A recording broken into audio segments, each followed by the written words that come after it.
best friend, sister, girlfriend. I'm your girlfriend next door, Andrea.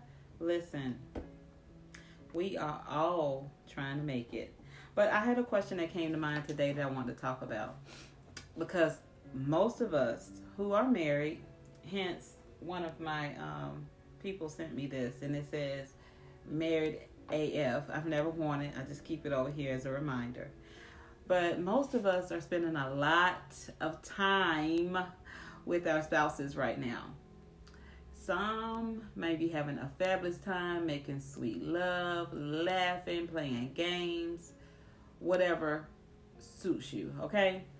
Others may be having a difficult time. They said that this is going to be possibly a rate or a spike, rather, in a divorce rate in the United States. So, my question, because I've been guilty of this, so I want to talk about it.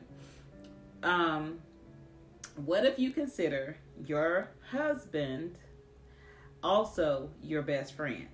Is that healthy? And I had to do some research and ask myself this question. Now, what I found was very conflicting. Some people say there needs to be a boundary between, your love and your friendship.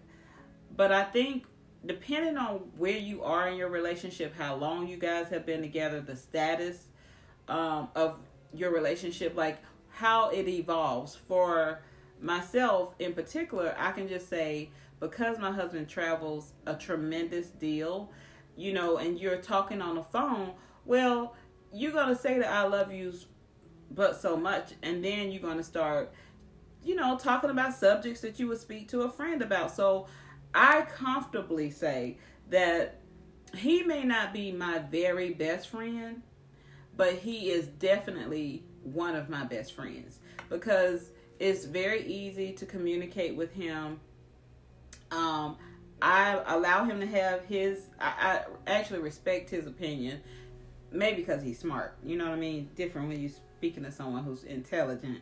And I value his opinion, and he allows me to speak my opinion, and then we respect each other enough to disagree. If we don't agree, we just say, okay, that's how you feel about it, that's how I feel about it.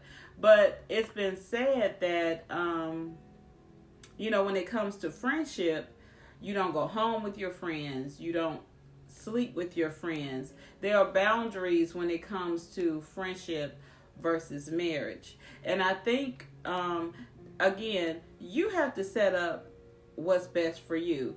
In some situations, let's just say if you're a part of a sorority, fraternity, or any of those things, and you have a large group or core friends, associates, so on and so forth, I definitely can understand how the marriage could not be the same as a friendship. You're going to be doing, different things. However, let's just say you're married to someone that was in the military, and you move every 2 to 3 to 5 years, whatever your moving pattern is.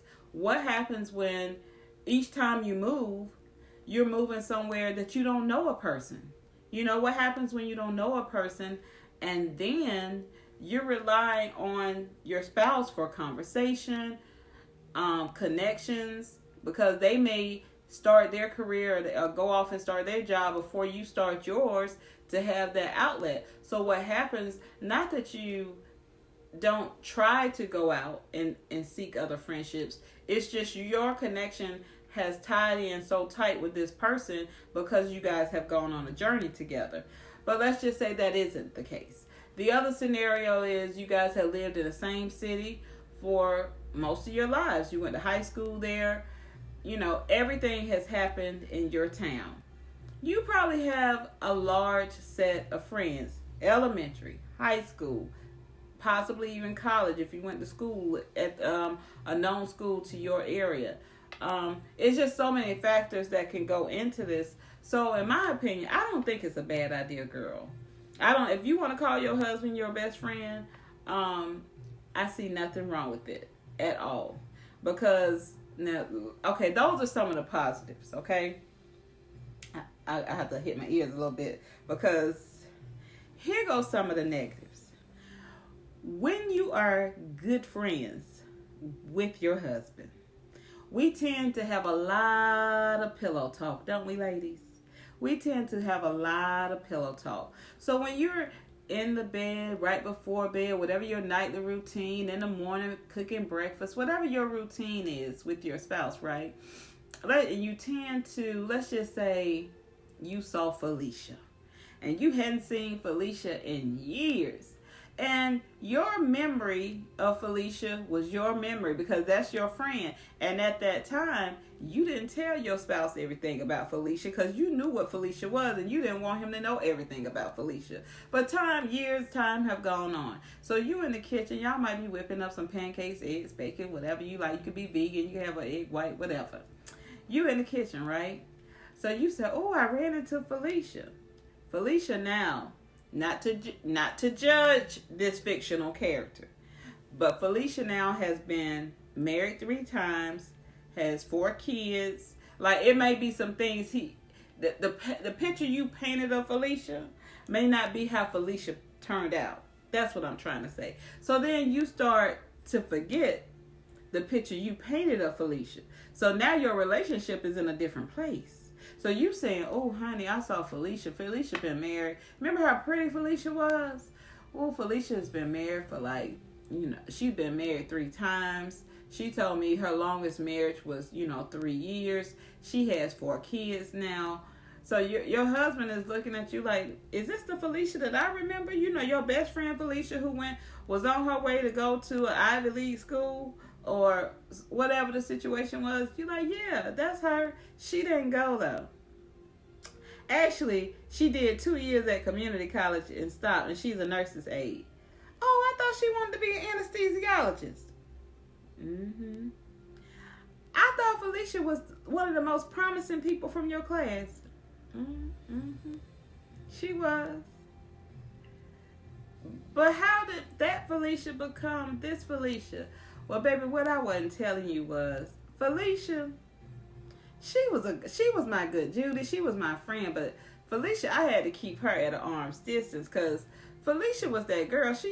Felicia was beautiful, but Felicia was living her life. We just gonna say it like that. Felicia was living her life and looking for herself. And I don't know if she found it yet, but this is the result of her research. Wait, my earring coming out. Felicia, girl, was that you who took my earring out? Girl, hold on. So, I'm saying all that to say, sometimes we forget, right? Sometimes we forget what we said about people. But what about that situation when it is a good friend of yours, and then you just start talking? You say, babe, you know what happened tonight? Such and such, such and such, right? You just talking. And he started looking, and then you have to be careful, because you see that look in his eye like, should you be hanging around her? Is that a good look for you? And you like, oh no, she's good. She's good people. And he like, but is she? Yes, she good people. And then you have to check yourself, and then everything else from that point has to be positive, because you don't want him to have because what we know about our friends is what we know about our friends. It's not, we don't want our spouses to know everything about our friends. Just like, I almost said something. Just like sometimes, girl, if you go on one of these good trips and you having a good time, you don't want one of your good friends to say how much of a good time you had while you were on the trip. Not that you was doing anything you would be ashamed of, but they don't need to know everything, right? Oh God.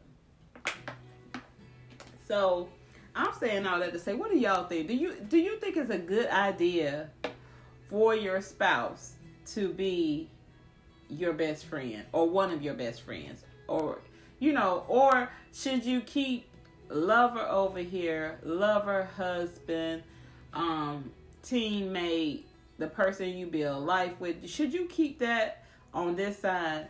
Keep your good friends on this side? Should you keep it separate, I guess? Or is it okay to, go back like this sometimes? I just honestly feel like it depends on the situation that you're in. And I mean, I'm the person from the school of There is no perfect way. There is no perfect way to do any of this thing, any of it, because with time you realize all the things that you were taught and told to do when you were younger. I'm gonna say nine and a half of the people in this world cannot live up to. It's good to have a standard. Now I'm not gonna say that. It's good to have a standard.